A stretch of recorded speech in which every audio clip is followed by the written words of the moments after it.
Hey guys, welcome back to another video. Today we're going to be cleaning the ITG intake kit. So I've bought their little cleaning kit here. Should be super simple to do, take like 10 minutes. But first of all we need to remove the ITG. So I'm going to do that. It's literally just a case of removing your headlight and then just undoing the Jubilee clip. Taking out the ITG, it's super simple. I won't show you that because if you've installed the ITG yourself you should know how to do it, otherwise it is just one Jubilee clip. So undo it and then we'll meet back and I'll show you how to clean it. I'll just show you what I've done. Basically I've taken the headlight out and now I'm using it to undo that Jubilee clip, and you can see kind of how dirty my filter is at the minute. So we're going to clean all that, but yeah, just unplug that and then just wiggle these pipes around and get this out.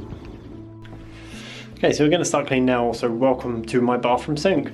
So all of this first stuff here I'm just going to try and get off just by hand and just try and get most of like the bigger bits off, just so I'm not having to deal with them. So obviously I'm just basically just running my thumb across it, as you can see.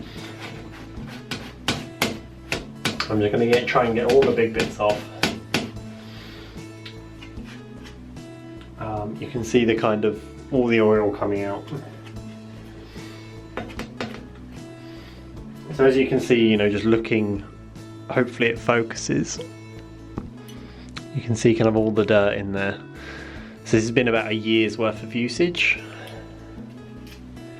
And please ignore the damage that's gone on.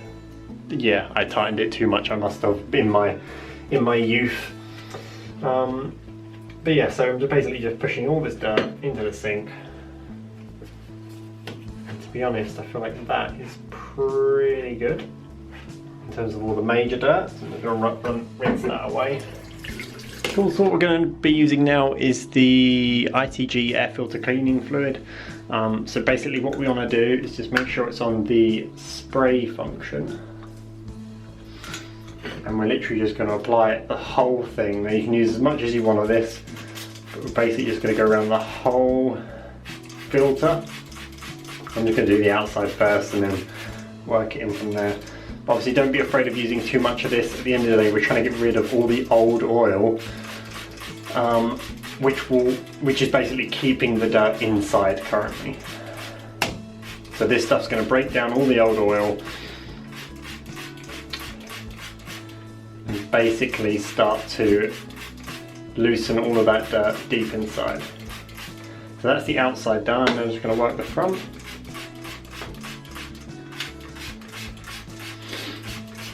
So once again, don't be scared of using too much of this spray, just use as much as you want. Obviously you can use washing up liquid, a lot of people do it that way, but obviously the proper stuff is better. You can actually see, I don't know if you can see in the sink, but it all just dripping out of here. And this is just with spray into the foam, so you can see the oils breaking down inside of it. Cool, we'll call it there for now. Now I'm just going to massage this all in. Do it nice and deep inside of there. Cool, and then from here we're just going to rinse it from the inside out. I know you can't really see what's happening at the minute, but hopefully you can see how much dirt is coming out in the sink here, as you can see. Obviously rinsing it from the inside out is basically, the reason we're doing that, I don't know whether you can see, but there's multiple lines of foam here. It's basically, it basically gets thinner and thinner until it gets to this point, which is like the thinnest foam, which basically means it keeps the most dirt out. So that's the foam that we're basically trying to rinse from the thinnest all the way to the most open foam. We're just going to have a quick look at the water that's coming out, and the water that's coming out is actually stupidly clean right now. I'm actually really happy with that. So see, when you're doing this kind of job, you know, you don't want to be doing this all the time, so just make sure you do it properly when you take your filter off. You know, don't rush it, don't skip steps. Just take your time with it, work every single edge, and at least then you know it's done properly. And you're not going to have to do it for at least probably another year if you have done it properly. So I'm pretty happy with that. So next step is basically we're going to use some Fairy Up liquid. So now that we've done like the main cleaning with this stuff, we're going to use a bit of Fairy Up liquid, basically put it and just drench it in the thing, once again just work the Ferry Up liquid into the filter to get any remaining dirt out. Cool, so I'm just using literally just Asda's own washing up liquid. Basically you just want anything that's tough on grease. And we're just going to pour just a tiny bit on, like not much. If I've even got any left in this bottle. There we go, that's the amount I'm going to use because that's all I've already got.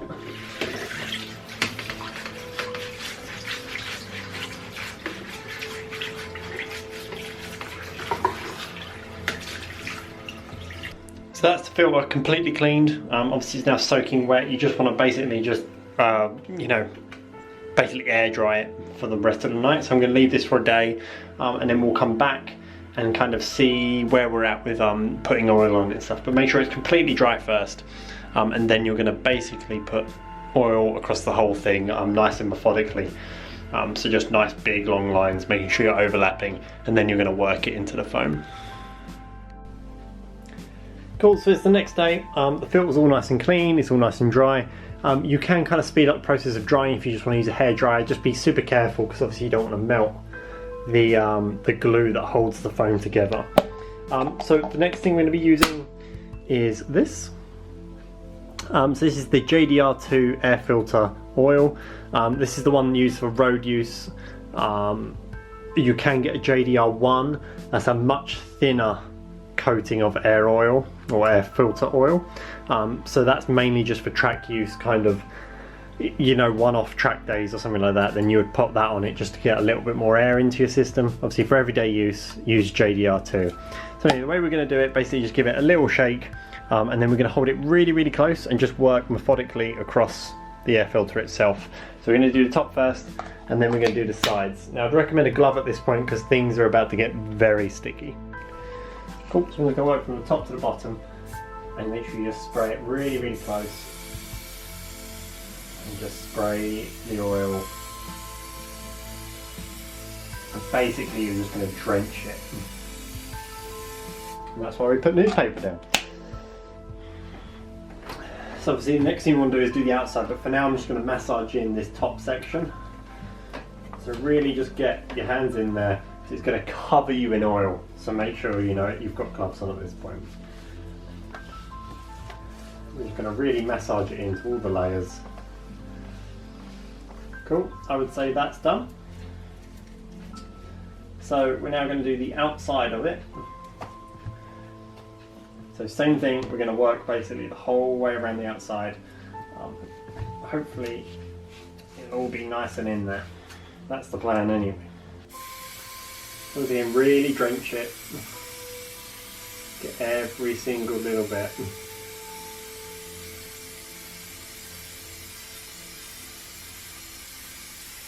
Obviously you'll find your own way of doing it, but you want to make sure you're really covering this.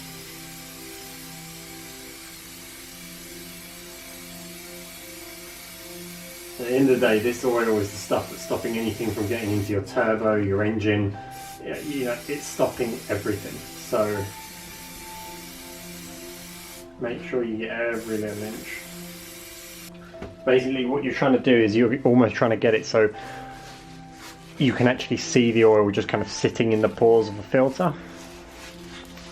But personally I think that is about right. So you can see the kind of mess you're going to create doing this, so make sure you are gloved up.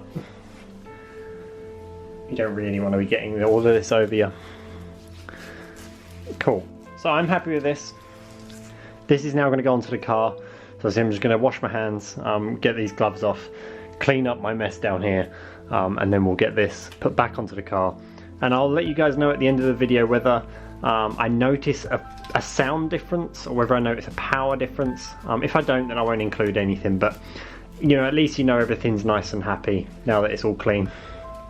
So I got the ITG filter back in. I undone this a little bit, just give me a bit more wiggle room, but it's back in. I've rebent it. Hopefully it will stay nice and in place, but I'm only going to tighten it just a little bit, just so that at least the silicone hose doesn't come off. And we'll see how my car performs. Obviously when you're doing an oil filter change, you do end up with blue as you put the filter back in, so make sure you clean that off because obviously you don't want oil on your paintwork and stuff like that. But yeah, overall super happy.